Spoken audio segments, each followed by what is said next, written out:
Shalom, jemaat kekasih Tuhan.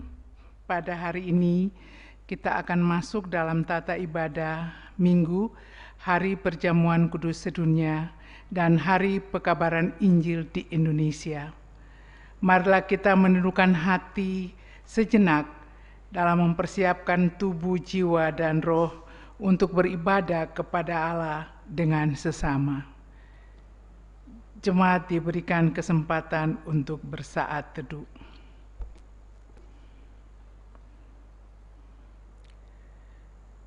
Kami mengundang untuk jemaat bangkit berdiri. Kita angkat pujian nyanyian pembukaan dari NKB 83, Nun di Bukit yang Jauh.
Jemaat, marilah kita tabiskan ibadah Minggu pagi hari ini. Pertolongan kita adalah di dalam nama Allah pencipta langit dan bumi, yang memelihara kesetiaannya sampai selama-lamanya dan yang tidak pernah meninggalkan pekerjaan tangannya. Kasih, karunia, dan damai sejahtera dari Allah Bapa kita melalui karya Yesus Kristus anaknya yang tunggal, serta di dalam persekutuan dengan Roh-Nya yang kudus, menyertai saudara sekalian.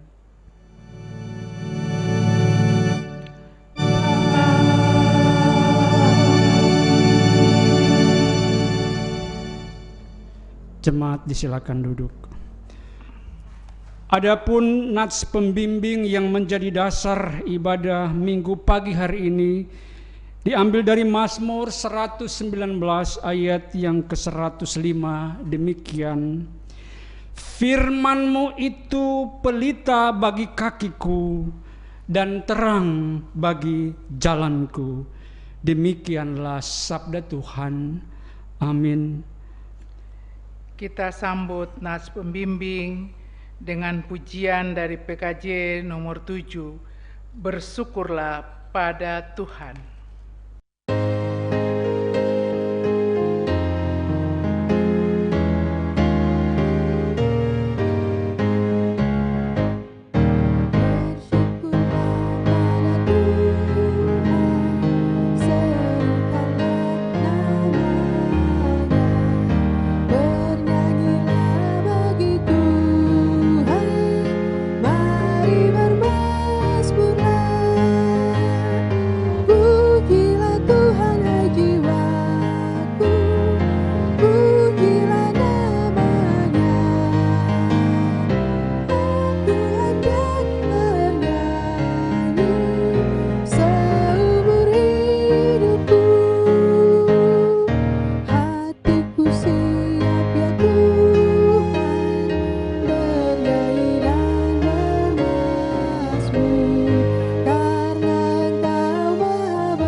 Kita masuk di dalam pengakuan dosa.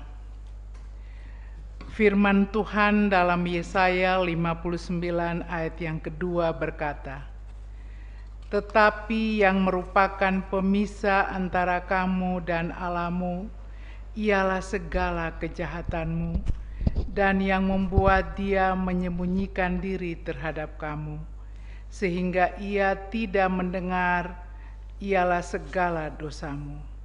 Maka marilah kita mengaku dosa kita kepada Tuhan, yang diawali dengan pengakuan secara pribadi." Jemaat dipersilakan untuk melakukan pengakuan dosa secara pribadi.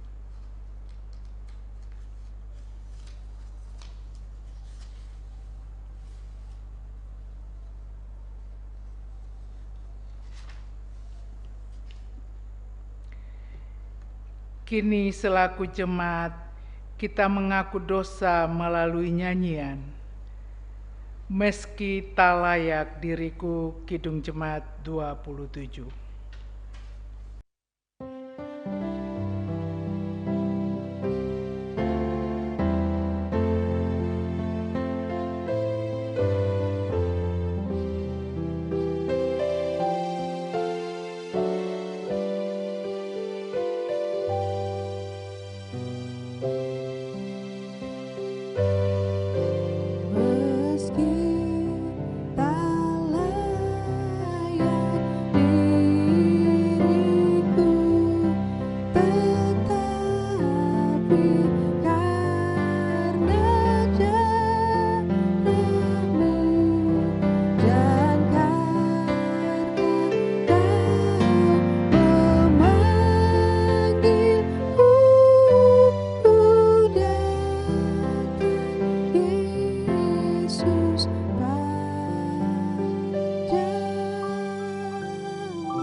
Mari jemaat kita mendengarkan berita anugerah.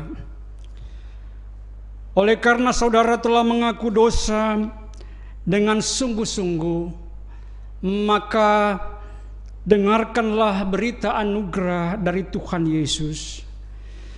Karena begitu besar kasih Allah akan dunia ini, sehingga Ia telah mengaruniakan anaknya yang tunggal, supaya setiap orang yang percaya kepadanya tidak binasa, melainkan beroleh hidup yang kekal. Yohanes 3 ayat 16. Berdasarkan firman Tuhan ini, maka sebagai pelayan Yesus Kristus kami memberitakan bahwa pengampunan dosa sudah berlaku dalam nama Bapa, Anak, dan Roh Kudus. Amin. Nyanyian sambutan berita anugerah dari Kidung Jemaat 178, karena kasih-Nya padaku.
Jemaat diundang untuk berdiri, dan marilah kita mendengarkan amanat hidup baru. Dengarkanlah petunjuk hidup baru seperti yang tertulis dalam Yesaya 48 ayat 18. Sekiranya engkau memperhatikan perintah-perintahku, maka damai sejahteramu akan seperti sungai yang tidak pernah kering, dan kebahagiaanmu akan terus berlimpah seperti gelombang-gelombang laut yang tidak pernah berhenti. Amin. Jemaat disilakan duduk. Nyanyian Jemaat NKB 202 ayat 1 dan 2, di dunia yang penuh cemar. Hiduplah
Kita masuk dalam pemberitaan firman Tuhan. Mari kita mempersiapkan hati kita untuk mendengarkan firman Tuhan dengan menyanyi dari PKJ 198, Di Hatiku Ya Yesus.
Saudaraku yang dikasihi Tuhan, marilah kita mempersiapkan seluruh kehidupan kita untuk mendengarkan dan merenungkan firman Tuhan. Sebelumnya marilah kita berdoa, memohon pertolongan Roh Kudus. Kita berdoa.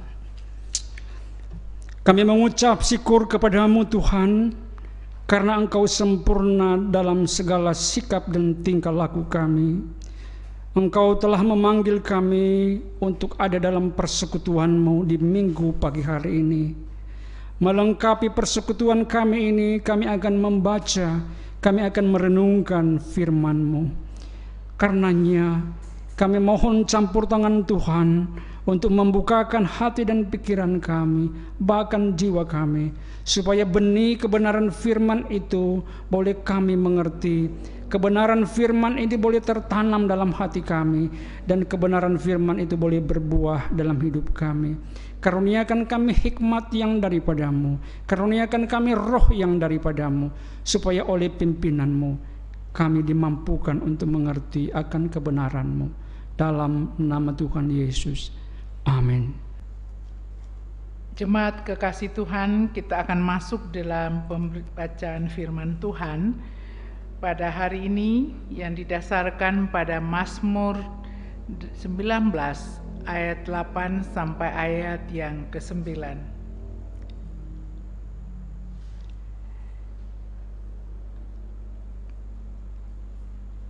Taurat Tuhan itu sempurna, menyegarkan jiwa. Peraturan Tuhan itu teguh, memberikan hikmat kepada orang yang tak berpengalaman.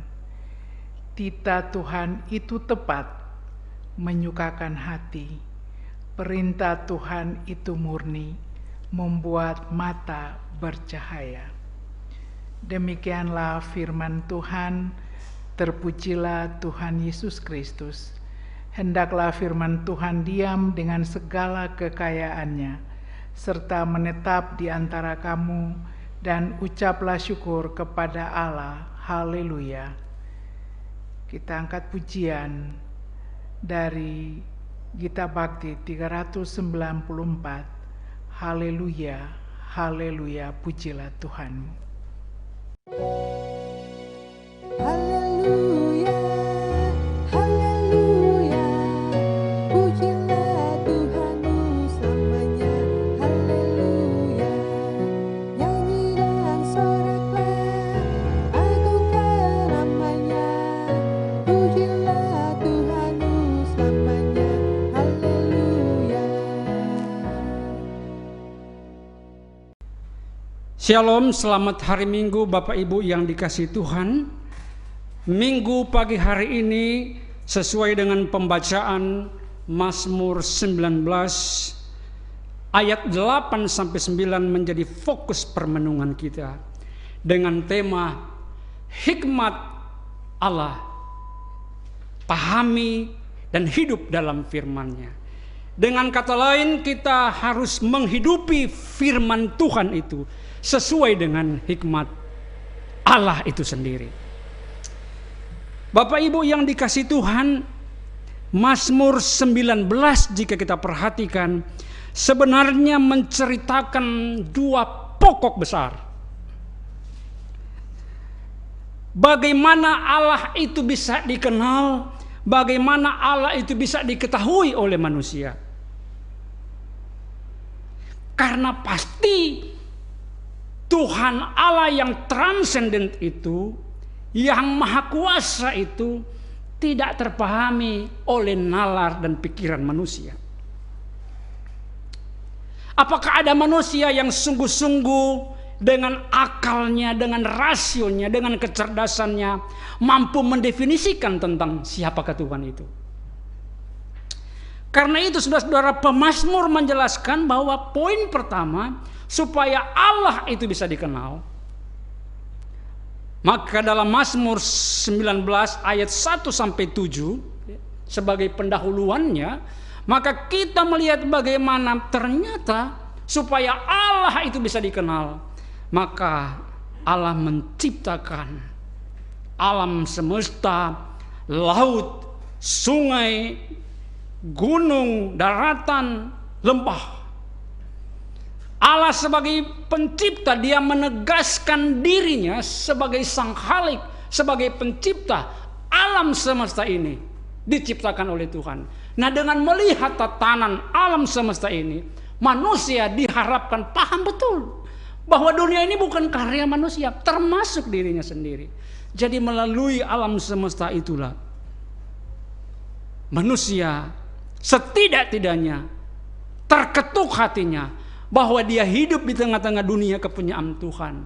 Alam semesta ini dengan semua yang ada di dalamnya, bumi dan laut, adalah ciptaan Tuhan. Apa yang Tuhan ciptakan alam semesta ini adalah ruang hidup bagi manusia. Dalam kehidupan yang dia ciptakan, ada pertanian di bumi yang dihasilkan, ada perikanan, ada perkebunan, ada pertambangan. Manusia menikmati, manusia mengelola, semua itu kepunyaan Tuhan. Tuhan mau menegaskan bahwa Ia pencipta kehidupan. Walaupun banyak orang yang menyebut diri ateis, tetapi itu pun masih terbantahkan karena dia tinggal di dunia, di bumi yang diciptakan Tuhan. Persoalan bahwa dia tidak mau percaya tentang Tuhan yang menciptakan itu menjadi urusan dia. Tetapi tentu saja pikirannya yang tidak percaya kepada Tuhan itu adalah lain soal. Karena faktanya Tuhan menciptakan alam semesta. Dan Tuhan mau menegaskan bahwa Ia adalah penentu kehidupan. Ya. Setelah kita tahu bahwa Tuhan yang menciptakan tatanan ini, maka manusia harus sadar bahwa Tuhanlah penentu kehidupan. Semesta ini menghasilkan dan menegaskan bahwa Dia adalah Tuhan yang hidup, Tuhan yang berdaulat, Dia berkuasa penuh, yang patut dan harus dihormati oleh semua yang ada di muka bumi ini, termasuk saya dan saudara.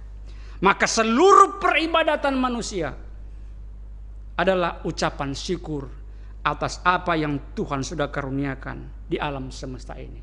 Inilah yang disebut dengan wahyu umum. Dan kepercayaan ini tentu ada pada semua agama, mengakui bahwa Tuhan itu adalah Sang Pencipta alam semesta. Saudara-saudara, tetapi yang unik dan yang paling menarik, ternyata pemazmur punya refleksi yang mendalam bahwa Tuhan Allah ini yang lebih spesifik dia menyatakan diri kepada orang Israel.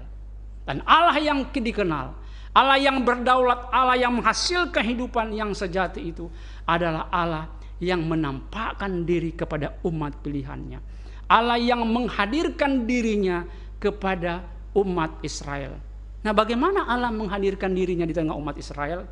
Itulah pada ayat 8 dan pada ayat yang ke-9. Tuhan hadir melalui apa yang kita kenal dengan Taurat. Taurat itu adalah kitab perwujudan perkenanan diri Allah. Allah memperkenalkan dirinya kepada bangsa Israel melalui apa? Melalui Taurat. Sejauh orang Israel mengerti tentang Taurat, sejauh itu jugalah Tuhan itu dikenal. Taurat itu sama dengan Torah, ya, bahasa Ibraninya Torah. Apa sih Torah, apa sih Taurat itu? Setidak-tidaknya kita punya pengertian. Bagian yang kecil dari 10 hukum itu adalah Taurat yang berisikan perintah, yang berisikan ajaran. Jadi Taurat itu pada intinya merupakan perintah-perintah, aturan-aturan Tuhan. Nah, dengan aturan-aturan di dalam Taurat itulah, ditelaah Taurat itu, maka disitulah bangsa Israel mengenal tentang Tuhan itu. Dengan kata lain, Taurat atau Torah itu adalah identitas Tuhan. Ayat yang ke-8 berkata, Taurat Tuhan itu sempurna. Jadi Tuhan menunjukkan tentang identitas dirinya. Di mana? Di Taurat.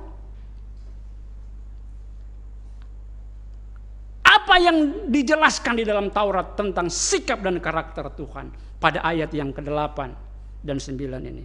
Pertama-tama saudara-saudara, setidak-tidaknya ini ada indikasi yang kuat bahwa di sini ditemukan bahwa identitas Tuhan itu di dalam 10 hukum dan aturan-aturan yang lainnya mau menegaskan bahwa Tuhan itu cemburu. Ya, ini saudara-saudara. Karena antara lain dalam 10 hukum dikatakan, jangan ada padamu Allah lain di hadapanku. Jangan membuat bagimu patung untuk disembah. Tuhan hanya ingin Ia yang disembah. Tuhan hanya ingin menegaskan kepada umat Israel, akulah Tuhan yang satu-satunya harus kalian sembah. Tidak boleh yang lain. Ini berarti Tuhan mengikatkan dirinya. Ini covenant. Perjanjian Allah dengan manusia, dia mengikatkan dirinya dengan umat Israel. Karena itu dia katakan, jangan ada padamu Allah lain. Jangan membuat bagimu patung untuk disembah. Jangan ada idol-idol yang lain. Hanya saya yang patut kalian sembah. Ini menegaskan apa saudara-saudara? Bahwa dia Allah yang cemburu. Jika menyembah yang lain, maka cemburu itu akan menghadirkan amarah Tuhan. Menunjukkan karakter Tuhan yang cemburu, menunjukkan karakter Tuhan yang sungguh-sungguh menunjukkan bahwa jika Allah cemburu, Allah juga bisa marah. Karena itu saudara-saudara, Tuhan juga mau mengatakan di dalam Taurat, mau menempatkan ya, Tuhan itu di atas segala-galanya. Di dalam Taurat itu mau menjelaskan tentang di atas segala-galanya harus Tuhan yang utama dan yang pertama dalam seluruh keberadaan umat manusia. Dalam percaya yang sungguh, ya, dalam penyerahan diri ya, manusia kepada Tuhan. Tidak bisa tidak, saudara-saudara. Tidak ada pilihan lain. Di dalam Taurat menegaskan segala-galanya manusia itu harus meletakkan percaya. Harus ada penyerahan diri. Ini sebuah keniscayaan. Tidak bisa tidak, harus. Bagaimana kalau tidak? Maka lahirlah penghukuman. Jika manusia tidak menaruh percaya dan penyerahan diri kepada Tuhan, tidak mau ikut perintah Tuhan, tidak mau diatur oleh Tuhan, itu berarti ada pembangkangan. Maka melahirkan kecemburuan Tuhan. Dan kecemburuan Tuhan melahirkan apa saudara-saudara? Penghukuman. Dan lukisan penghukuman Tuhan itu jelas bagi orang Israel. Tuhan membuang orang Israel ke Asyur. Tuhan membuang orang Israel ke tanah Babel. Dan di Yerusalem hanya ada anak-anak dan hanya ada orang tua renta yang tidak bisa berdaya. Sehingga dalam keberadaan itu orang Israel menjerit. Dan mereka diolok oleh bangsa-bangsa sekitar. Mengapa? Tuhan sengaja membuang mereka. Kenapa? Ini Allah yang cemburu. Kenapa? Oleh karena telah mereka tidak menyembah Tuhan. Oleh karena telah menyembah berhala-berhala. Jadi sifat Tuhan itu Ada di sini, saudara, di Taurat itu. Dia menginginkan bahwa manusia harus menaruh percaya yang sungguh dan setia kepadanya. Tetapi ketika manusia tidak mampu menunjukkan kepercayaannya kepada Tuhan, maka Allah bisa cemburu, maka Tuhan bisa membuang, maka Tuhan bisa menghukum manusia. Oleh karena itu, ketaatan kita adalah panggilan Tuhan untuk menikmati hidup yang sempurna. Sudah dikatakan pada ayat 8, Taurat Tuhan itu sempurna. Jadi ketaatan kita kepada Tuhan itu menghasilkan kehidupan yang sempurna. Dan saya kira ini dalam Matius juga mengingatkan kita. Matius 6 ayat 33 yang terkenal. Carilah dahulu kerajaan Allah dan kebenarannya, maka semuanya itu akan ditambahkan kepadamu. Menaruh percaya, memberi prioritas kepada Tuhan, mempersilakan Tuhan berkuasa dalam pikiran, hati, dan seluruh kehidupan kita, akan menghasilkan sebuah kehidupan yang sempurna. Hidup yang sempurna itu seperti apa? Hidup yang sempurna itu dijelaskan pada ayat ini adalah hidup yang menyegarkan jiwa. Jika Taurat itu direnung-renungkan, jika Taurat itu dipatuhi, maka ada ketenangan dalam jiwa. Dalam Mazmur 1 sudah dikatakan, ketika membaca dan merenungkan Taurat Tuhan itu siang dan malam, maka engkau akan berhasil. Kemanapun engkau pergi, apapun yang engkau kerjakan, maka pasti berhasil. Hari ini orang sedang berbicara keras, apa itu keberhasilan? Dan keberhasilan itu ditentukan oleh Tuhan sendiri. Dan karena itu, untuk mengambil keberhasilan itu tidak ada cara lain kecuali manusia harus meneliti apa isi hati Tuhan di dalam Taurat itu. Dengan kata lain, ketaatan kita kepadanya harus semakin ditingkatkan. Ayat ini menjelaskan bahwa Tuhan yang sempurna itu nyata dalam aturan-aturan. Allah yang sempurna itu dapat kita lihat dalam segala macam aturan-aturan 10 hukum. Dia atur pikiran, dia atur perasaan, moral etis ada di situ. Jika manusia melanggar itu, dan pada dasarnya dan pada akhirnya 10 hukum itu tak mampu dikerjakan oleh manusia. Manusia tidak sanggup memelihara percayanya. Hukum pertama mungkin mereka bisa, tapi pada akhirnya mereka jatuh pada apa? Mencuri, membunuh, dan berzina. Maka gugurlah kepercayaan mereka. Maka hancurlah ketaatan mereka di hadapan Tuhan.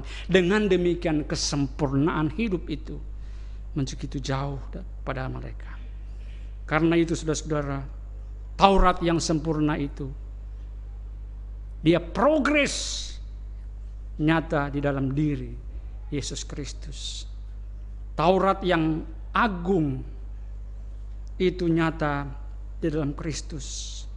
Untuk mewujudkan kesempurnaan hidup pada manusia, maka Kristus melakukan penebusan atas segala macam ketidakbenaran, setiap ketidakmampuan pada manusia itu.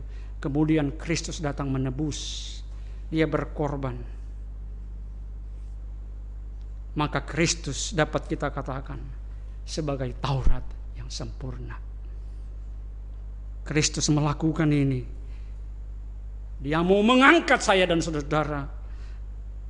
Padahal kita ini sebenarnya orang yang begitu rendah, orang yang jijik, orang yang najis, pengetahuan kita berbau busuk. Tetapi Kristus datang menunjukkan kepedulian. Dan ketika Kristus berkuasa dalam diri kita, maka setidak-tidaknya kesempurnaan itu menjadi terang bagi kita. Maka Kristus adalah jawaban dari segala macam ketidakmampuan hidup kita. Itulah ayat yang ke-8. Yang kedua, saudara-saudara, di dalam Taurat itu juga pada ayat yang ke-9, ya, Di situ dikatakan titah Tuhan itu tepat, menyukakan hati, perintah Tuhan itu murni, membuat mata bercahaya. Jadi perintah Tuhan itu membuat kita bisa bercahaya. Semua perintah Tuhan itu bertujuan untuk menyelaraskan hidup kita dengannya. Nah ini saudara-saudara, karena Tuhan itu mau terang, Tuhan itu memancarkan cahaya, maka dengan mematuhi perintahnya berarti manusia dipanggil supaya selaras dengan terangnya Tuhan, selaras dengan cahaya Tuhan. Manusia yang hidup selaras, sehati, sepikir, satu tujuan dengan Tuhan, kata Filipi. Keselarasan inilah yang dituntut oleh Tuhan. Setidak-tidaknya pada ayat yang ke-9 itu beberapa hal boleh kita pahami. Pertama, hidup penuh kesukaan. Kalau kita mau patuhi benar akan titah Tuhan, maka akan kita peroleh dua hal. Kita akan memperoleh hidup yang penuh kesukaan. Ya. Saya ulangi lagi, titah Tuhan itu tepat, menyukakan hati. Kalau terus membaca dan merenungkan firman Tuhan, ada kesukaan ya. Karena itu dapat kita katakan bahwa ternyata hidup yang penuh kesukaan, hidup penuh kegembiraan itu menghasilkan apa saudara-saudara? Jangan salah kalau hati kita selalu senang ya. Imun juga itu akan kuat, begitu ya Bapak Ibu saudara-saudara. Menghasilkan imun yang kuat, maka penyakit juga jauh dari kehidupan kita. Maka benar-benar jiwa kita memperoleh ketenangan ya. Kesukaan yang gembira ria itu. Kalau saudara sering-sering merenungkan firman Tuhan, sering membaca firman Tuhan, Taurat Tuhan itu Alkitab sekarang ini saudara-saudara. Untuk mengetahui kehendak Allah, Allah sudah menyatakan diri kepada kita dengan Alkitab yang saudara-saudara pegang, yang dibaca tiap-tiap hari itu. Saudara tahu apa rahasianya umur panjang awet muda? Bacalah firman Tuhan itu. Karena Mazmur 1 sudah mengatakan merenungkan Tauratnya siang dan malam. Bukan siang saja, bukan malam saja, tetapi siang dan malam. Itu sebabnya secara spesifik dikatakan di sini, titah Tuhan itu tepat, menyukakan hati. Kalau membaca firman Tuhan secara teratur ya, ada Tuhan mau bicara kepada kita. Saudara berhenti sejenak dan lihatlah bagaimana Tuhan mau berbicara kepada kita. Ada dialog ya. Tuhan mau menyapa kita, sehingga ada kegembiraan, ada senyum ya. Menjadikan kita akhirnya apa? Unggul dalam kesehatan ya. Kita menjadi pribadi yang unggul dalam ekonomi ya. Menjadi pribadi yang apa? Unggul dalam moralitas ya. Semua tatanan hidup sopan santun itu, nilai-nilai hidup yang bermartabat. Dan hidup ini jadi apa? Role model. Karena semua yang kita omongkan, semua yang kita bicarakan, semuanya kita peroleh dari apa? Firman Tuhan. Apa yang Anda katakan, itu adalah Anda mencerminkan karakter seluruh kehidupan kita. Jika Anda sering kali membaca firman Tuhan, maka pasti yang Anda bicarakan itu adalah firman Tuhan. Dan itu adalah Anda. Kata Dale Carnegie berkata bahwa Anda adalah apa yang Anda katakan. Kalau sering kali kita mengatakan firman Tuhan, berarti itulah Anda. Jika sering kali kita mengatakan sesuatu, kata-kata kotor, kata-kata sampah, itulah Anda. Jadi kalau kita membaca firman Tuhan, kita bercahaya. Yang kedua, saudara-saudara, di sini dikatakan kalau kita setia pada titah Tuhan, maka apa yang terjadi? Hidup kita penuh pengharapan. Perintah Tuhan itu murni, membuat mata bercahaya. Apa ini mata bercahaya? Ternyata yang dimaksud dengan mata bercahaya itu adalah hidup yang penuh pengharapan. Saya kira mata tidak memancarkan cahaya, bukan? Mata digunakan untuk melihat. Kecuali kalau di kegelapan saudara bisa melihat kuda, bisa melihat sapi, maka cahaya dari binatang itu akan kita lihat di kegelapan. Tapi bukan itu yang dimaksudkan oleh pemazmur. Mata yang memancarkan cahaya. Ini sebenarnya artinya apa? Kita melihat masa depan kita. Ini artinya apa? Pengharapan. Kita melihat jejak-jejak, kita melihat rencana-rencana Tuhan. Karena kita menyelidiki kebenaran Tuhan, kita menyelidiki perintah-perintah Tuhan, kita percaya kepada perintah-perintah Tuhan. Roh Kudus memampukan kita melakukan kebenaran-kebenaran firman Tuhan. Maka kita melangkah, kita melihat ke depan. Ini visi. Hidup penuh pengharapan, selalu bergairah, selalu bersemangat. Hidup selalu apa? Optimis. Kalau kita selalu membaca firman Tuhan, ada kegairahan, optimis selalu. Sebab kalau kita tidak pernah hidup yang tidak punya pengharapan, kenapa? Karena dia tidak pernah menemukan kekuatan. Firman itu adalah pelita bagi kakiku dan terang bagi jalanku. Kalau firman itu tidak pelajari, maka kegelapan, maka hidup pesimis. Nah, orang yang sudah pesimis itu gampang jatuh sakit, saudara-saudara. Karena itu firman Tuhan ini begitu luar biasa. Dikatakan bahwa mata bercahaya, sebenarnya kita melihat apa yang tidak dilihat orang lain.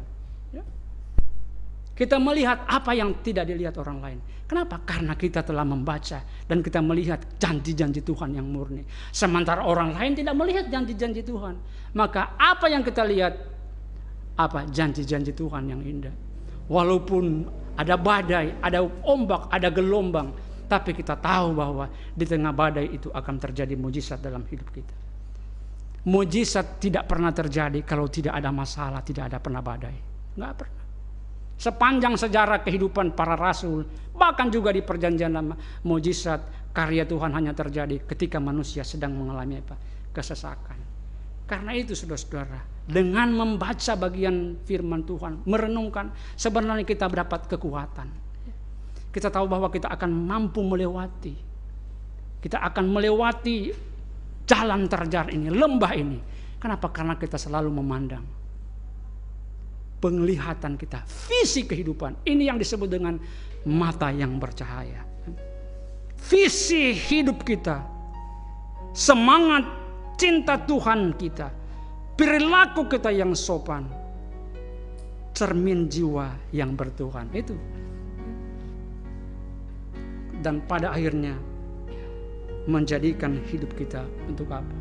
Mempengaruhi orang lain, mengubahkan kehidupan orang lain. Saudara-saudara, inilah hidup kita yang Tuhan mau ajarkan. Taurat itu adalah perintah Tuhan, peraturan Tuhan untuk kita hidupi. Karena kita punya tugas, saudara-saudara, untuk menghidupi keadaban ini, supaya ada ketenangan, supaya ada kenyamanan. Kita semua bertanggung jawab untuk memancarkan Taurat kasih-Nya pada dunia ini. Tuhan Yesus memberkati kita semua. Amin.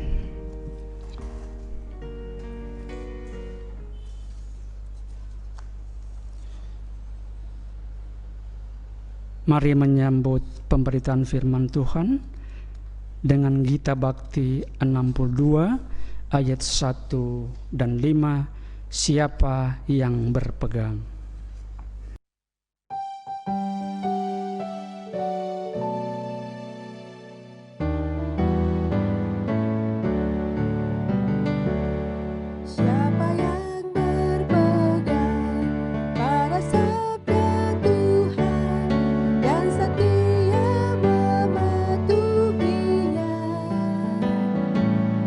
Hidupnya mulia dalam cahaya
Saudaraku yang dikasihi Tuhan, mari kita berdiri bersama dengan semua orang percaya di sepanjang abad dan tempat.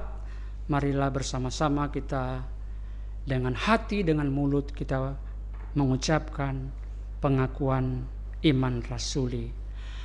Aku percaya kepada Allah, Bapa yang Maha Kuasa, Halik langit dan bumi, dan kepada Yesus Kristus, anaknya yang tunggal Tuhan kita, yang dikandung daripada Roh Kudus, lahir dari anak darah Maria, yang menderita di bawah pemerintahan Pontius Pilatus, disalibkan, mati dan dikuburkan, turun ke dalam kerajaan maut.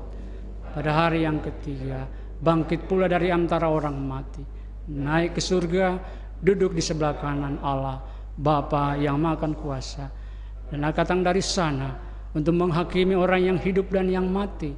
Aku percaya kepada Roh Kudus, gereja yang kudus dan am, persekutuan orang kudus, pengampunan dosa, kebangkitan daging, dan hidup yang kekal. Jemaat disilakan duduk. Saudara-saudara yang dikasihi Tuhan, hari ini kita akan melaksanakan pelayanan sakramen perjamuan kudus dalam rangka Hari Perjamuan Kudus Sedunia sekaligus perayaan Hari Pekabaran Injil Indonesia. Dengarkanlah penetapan perjamuan kudus. Sakramen perjamuan kudus yang dilayankan dalam gereja berdasarkan perintah Tuhan Yesus seperti disaksikan oleh Rasul Paulus dalam 1 Korintus 11 ayat yang ke-23 sampai dengan ayat yang ke-26. Sebab apa yang telah kuteruskan kepadamu telah aku terima dari Tuhan, bahwa Tuhan Yesus pada waktu ia diserahkan mengambil roti, dan sesudah itu ia mengucap syukur atasnya. Ia memecah-mecahkannya dan berkata, inilah tubuhku yang diserahkan bagi kamu. Perbuatlah ini menjadi peringatan akan aku. Demikianlah juga ia mengambil cawan sesudah makan lalu berkata, cawan ini adalah perjanjian baru yang dimeteraikan oleh darahku. Perbuatlah ini setiap kali kamu meminumnya menjadi peringatan akan aku. Sebab setiap kali kamu makan roti ini dan minum cawan ini, kamu memberitakan kematian Tuhan sampai ia datang. Arti perjamuan kudus. Pertama, perjamuan kudus adalah peringatan akan Kristus. 1 Korintus 11 ayat 24. Roti mengingatkan akan kehidupannya, cawan mengingatkan akan kematiannya, dan pelayanan ini sendiri mengingatkan akan kebangkitan dan kehadirannya yang sungguh-sungguh dalam persekutuan kita. 2. Perjamuan kudus adalah proklamasi akan kematian Kristus. 1 Korintus 11 ayat 26. Dalam pelaksanaan perjamuan kudus, kita dapat memahami bahwa Tuhan Yesus telah diutus Bapa ke dalam dunia, mengenakan darah dan daging seperti kita. Dari awal inkarnasinya menjadi manusia hingga akhir hidupnya di dunia, ia telah menanggung murka Allah. Bahkan ia membiarkan tubuhnya yang mulia dipaku pada kayu salib, supaya surat utang dosa kita dipakukan kepadanya.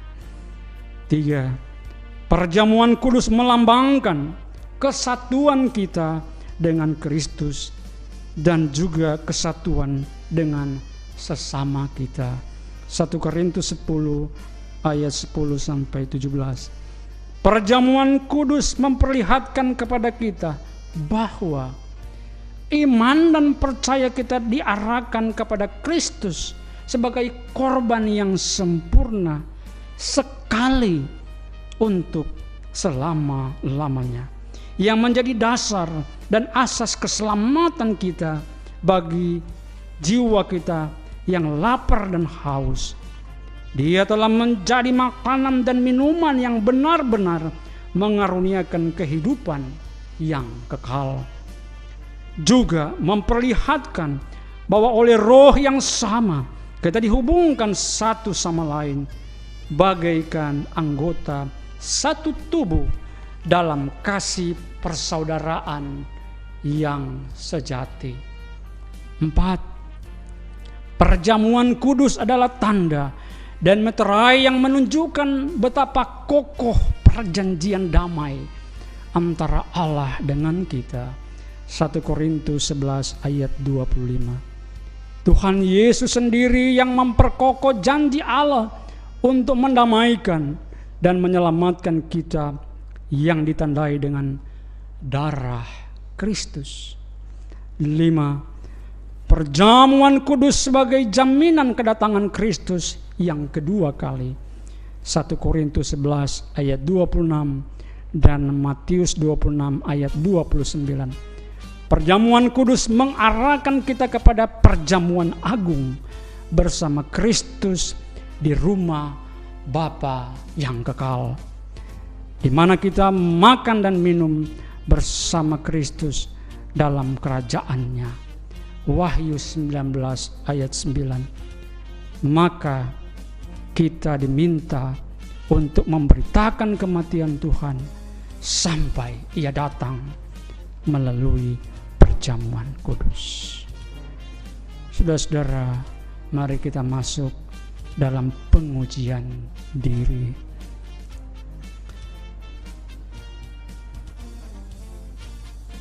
Mari kita sejenak menguji diri dalam memasuki sakramen perjamuan kudus dan meja perjamuan disiapkan.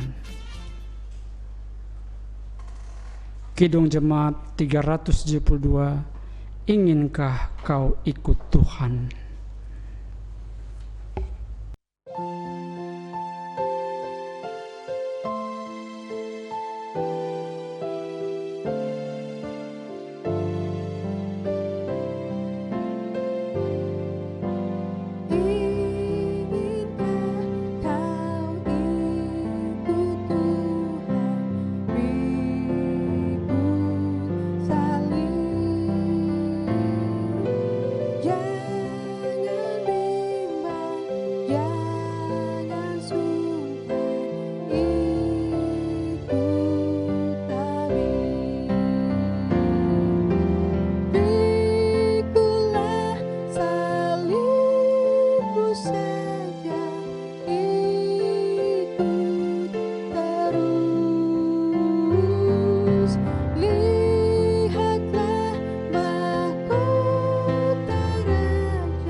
Pelayanan perjamuan kudus.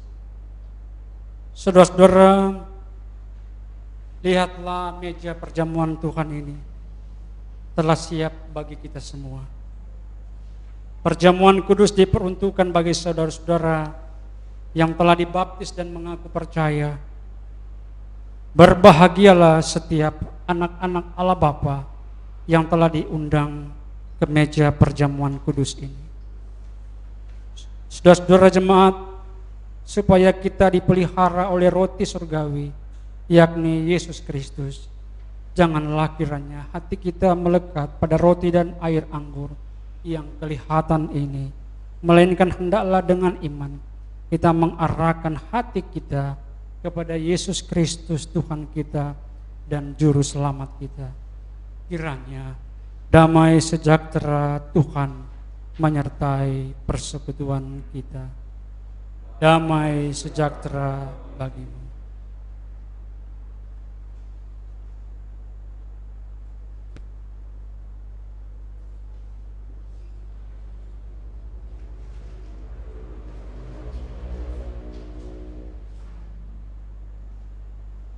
Roti yang dipecah-pecahkan ini melambangkan persekutuan kita dengan tubuh Yesus Kristus.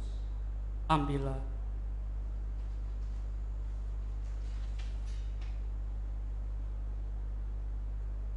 Ingat dan percayalah bahwa tubuh Tuhan kita Yesus Kristus telah dipecah-pecahkan untuk keampunan segala dosa kita.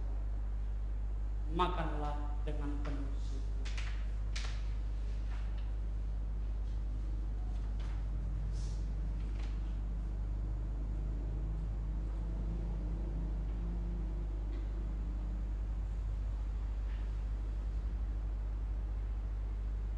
Anggur yang dicurahkan ini melambangkan persekutuan kita dengan tubuh Tuhan kita Yesus Kristus.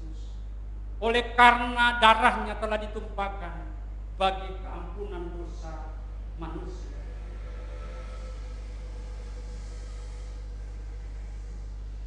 Ambillah dan bagikanlah. Ingat dan percayalah bahwa darah Tuhan kita Yesus Kristus telah tertumpah di atas kayu salib demi keampunan dosa saya dan saudara. Minumlah dengan penuh.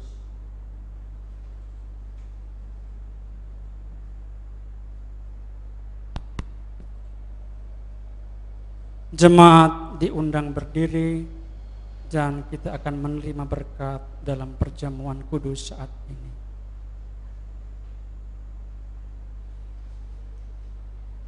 Damai sejahtera Allah yang melampaui segala akal akan memelihara hati dan pikiranmu dalam Kristus Yesus. Amin.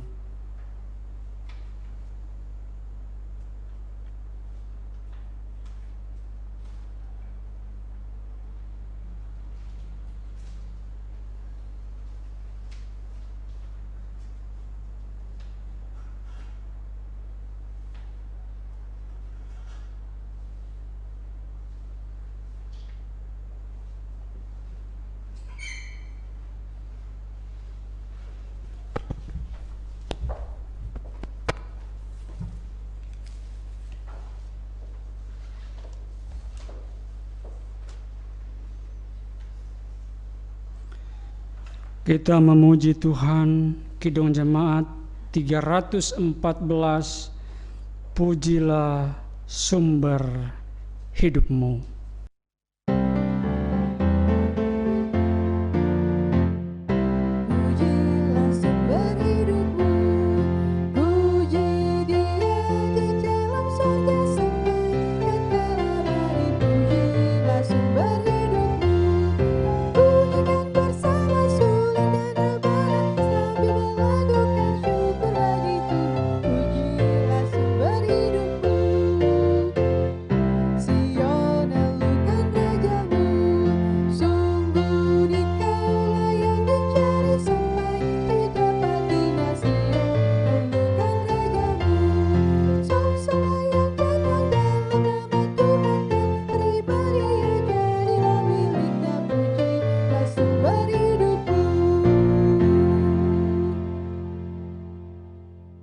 Marilah kita satukan hati kita untuk menaikkan doa syukur dan doa syafaat. Kita berdoa.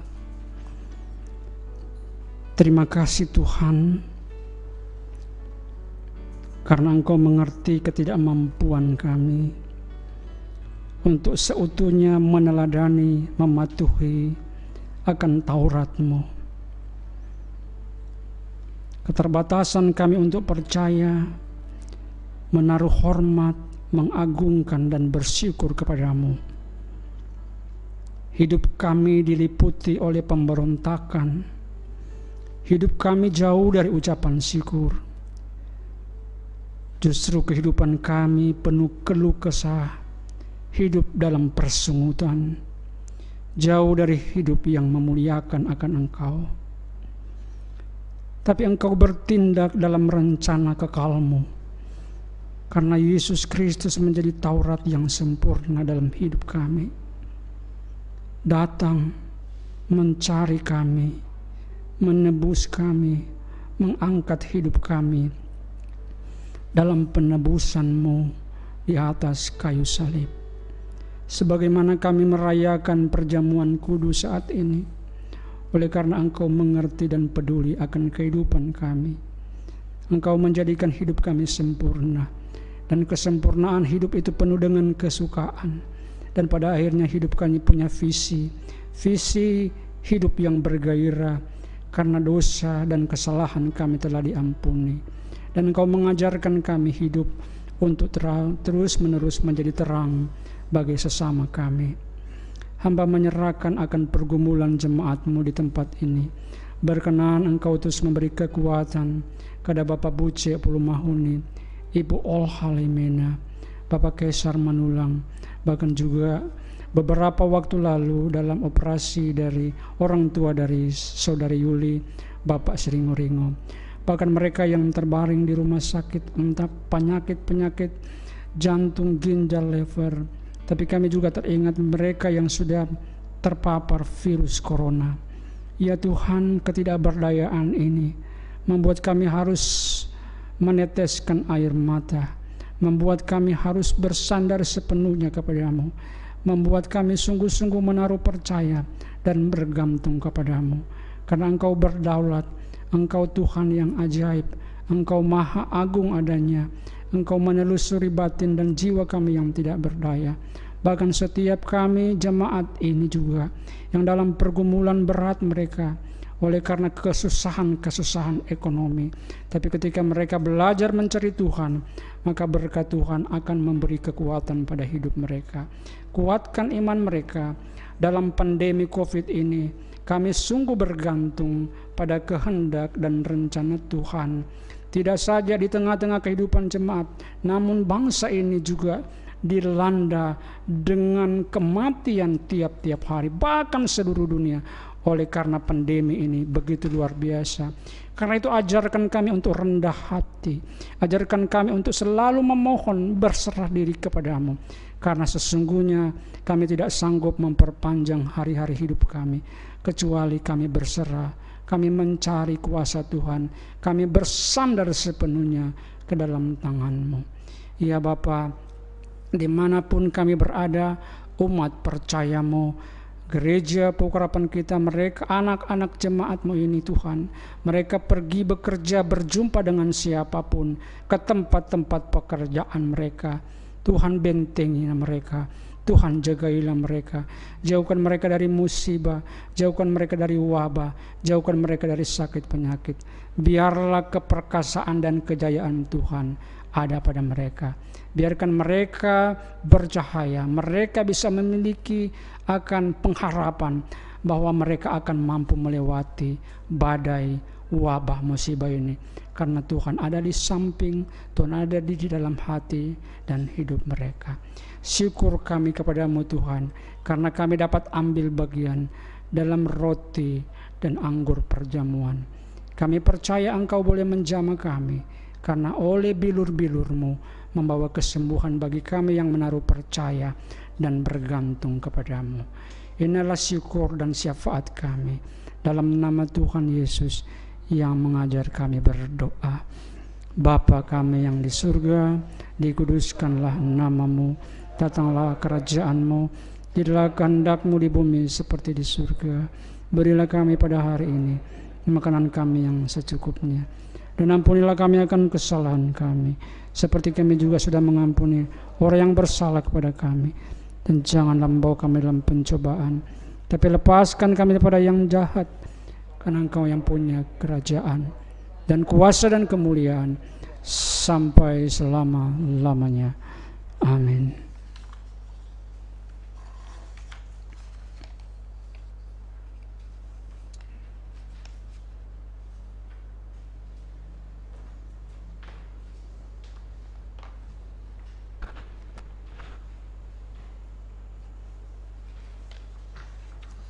Jemaat yang kekasih dalam Yesus Kristus, saatnya kita akan memberikan persembahan syukur pada hari yang khusus ini, karena Allah Bapa telah menganugerahkan hidup yang sempurna kepada kita. Kita telah ditebusnya, dan Ia mengangkat kita sebagai anaknya. Dan karena itu hidup kita berlangsung di dalam kasih karunia dan berkat-Nya yang tidak berkesudahan. Maka sebagai tanda pengakuan akan hal itu, kita mempersembahkan syukur yang didasarkan pada firman-Nya. Sebab itu janganlah kamu khawatir dan berkata, apa yang akan kamu makan? Apakah yang kamu minum? Apa yang akan kamu pakai? Tetapi carilah dahulu kerajaan Allah dan kebenarannya, maka semuanya itu akan ditambahkan kepadamu. Terambil dari Matius 6 ayat 31 dan 33. Mari kita lantunkan Di Sini Aku Bawa.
Jemaat yang kekasih, saya undang berdiri untuk kita mendoakan persembahan kita. Kami bersyukur karena kami telah diberkati Allah dengan segala kebaikan dan kemurahan-Mu. Dan karena anugerah-Mu semata-mata, maka kami dapat memberikan persembahan kami saat ini. Kiranya persembahan ini diberkati Tuhan dan dapat dipergunakan dalam karya keselamatan melalui gereja-Mu. Amin. Jemaat, persilakan duduk.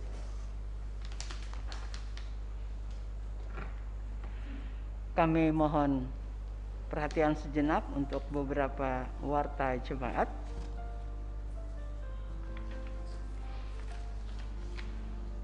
Sebelumnya, pertama-tama kami ucapkan terima kasih kepada Bapak Pendeta Ferdinand. Pada hari ini kita patut bersyukur pada Tuhan, karena seperti yang kami sampaikan minggu yang lalu, Bapak Ferdinand baru kembali dari Kepulauan Indonesia Timur, Maluku Utara ya Pak ya, di mana beliau bertugas dalam rangka menjamah teman-teman kita, saudara-saudara kita di seiman kita di sana. Untuk itu selamat datang Pak Ferdinand, sehat-sehat. Kami atas nama jemaat dan majelis mengucapkan terima kasih atas pelayanan pada hari ini, hari khusus karena hari perjamuan kudus sedunia yang tadi kita sudah lakukan, dan juga hari pekabaran Injil Indonesia.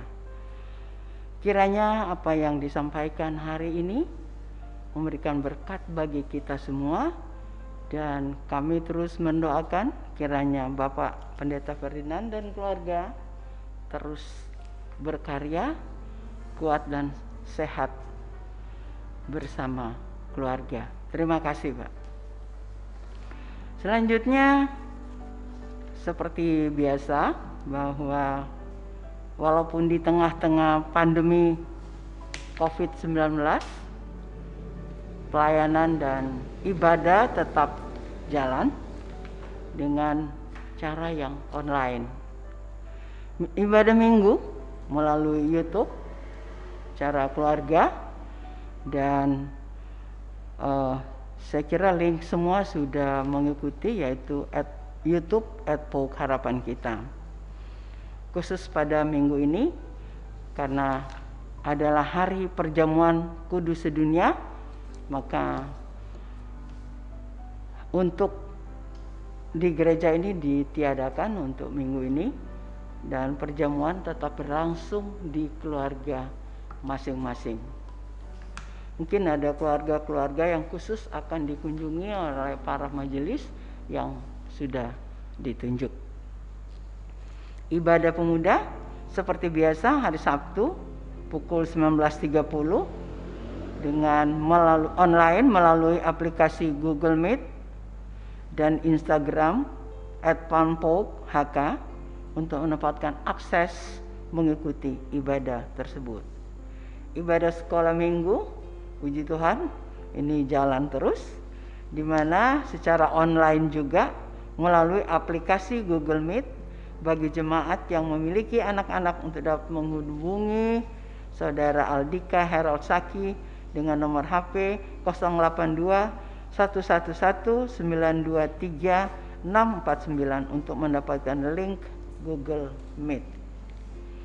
Selanjutnya persembahan selama masa karantina ini dan ibadah di rumah, dan khususnya pada hari perjamuan sedunia ini, jemaat dapat memberikan persembahan melalui transfer ke rekening Bank Mandiri atas nama Ibu Antoneta Paliama dan Gregorius Yul Afandi dengan nomor rekening 117-0624-7621. Demikian warta jemaat yang kami dapat sampaikan. Terima kasih atas perhatian jemaat sekalian. Tuhan Yesus memberkati.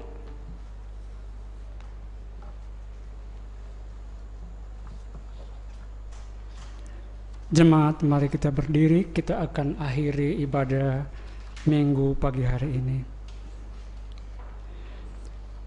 Pergilah dan lakukanlah apa yang Tuhan perintahkan kepadamu sekalian. Kita memuji Tuhan, PKJ 185, Tuhan mengutus kita.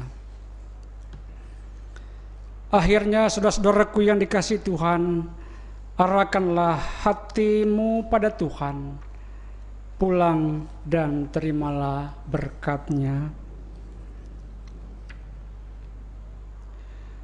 Tuhan memberkati engkau dan melindungi engkau.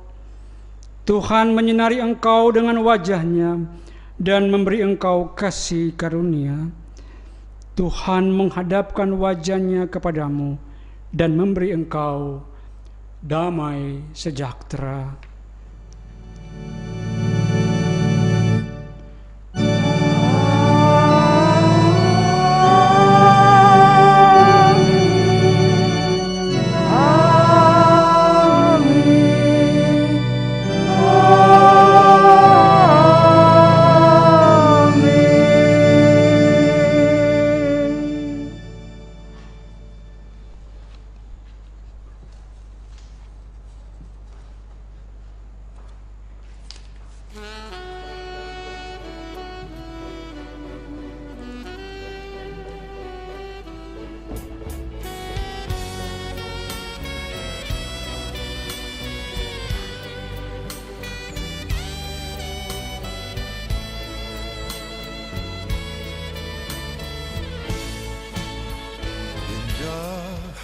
rencanamu Tuhan di dalam hidupku. Walau ku tak tahu dan ku tak mengerti semua jalanmu,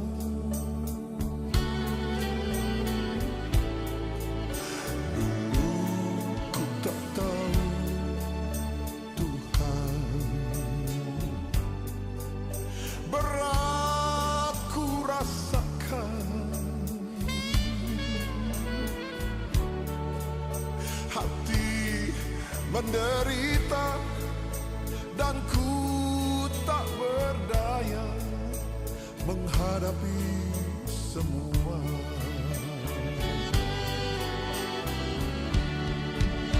Tapi ku mengerti sekarang, kau tolong padaku.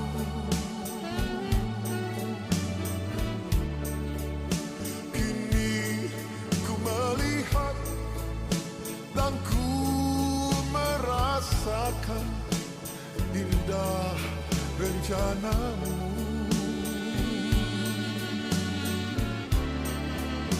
Tapi ku mengerti